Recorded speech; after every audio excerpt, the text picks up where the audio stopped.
Hey everyone, John here at the Co, and today I'm going to take a look at both Microsoft and Sony's E3 2016 press conferences.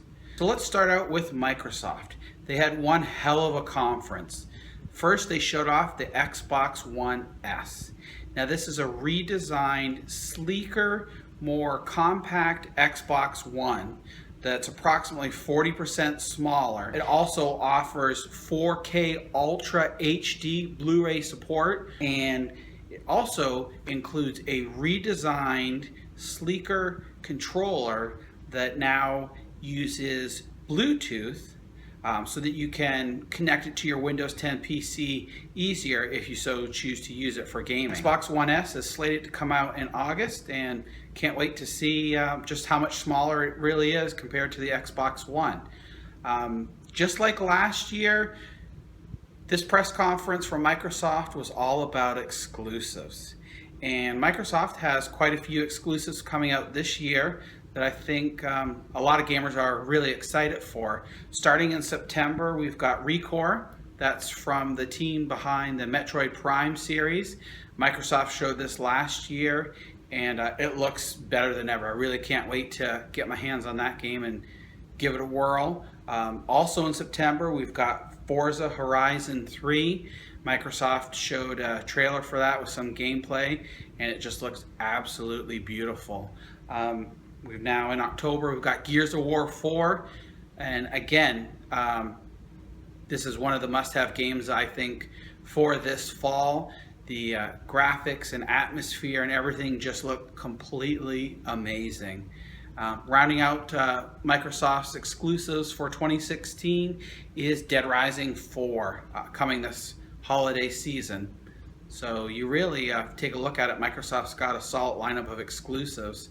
And also 2017, we're going to have Halo Wars 2, which Microsoft this week is holding a beta for free. So you just download that from the Xbox Live store. Sea of Thieves from Rare coming out next year. Looks really good. State of Decay 2, another zombie game that's really looks quite fun. I like the first State of Decay, so I really can't wait for State of Decay 2. It looks pretty cool. And Scalebound.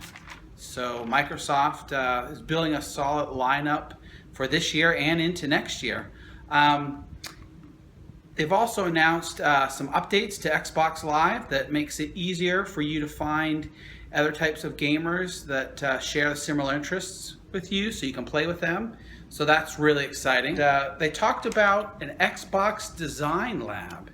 Now, the Design Lab is where you can create your own custom Xbox One controller with various different colors. You can change the colors of the buttons.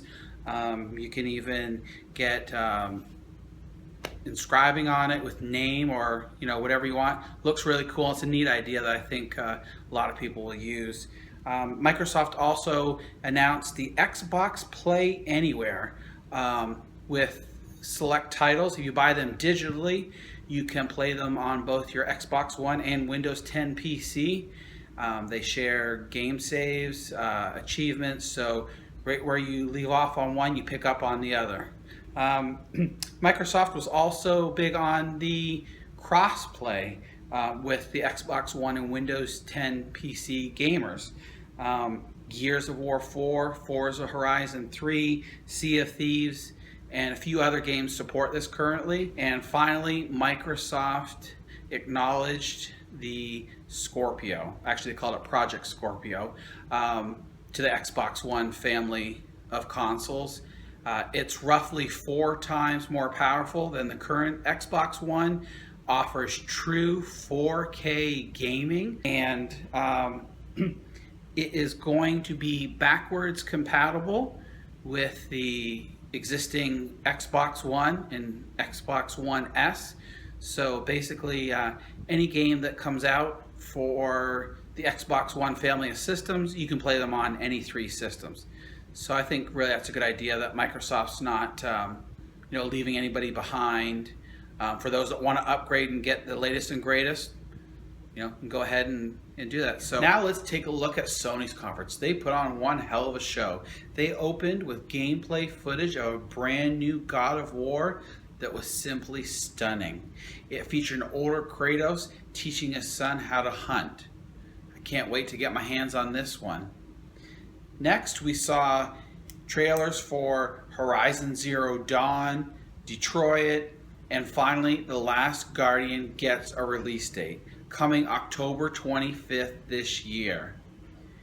Sony also showed a brand new IP called Days Gone that looks interesting.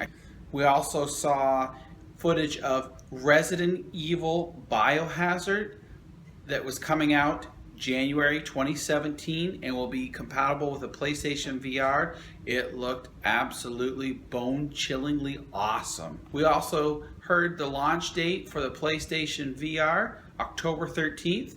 There'll be 50 games between launch and the end of 2016.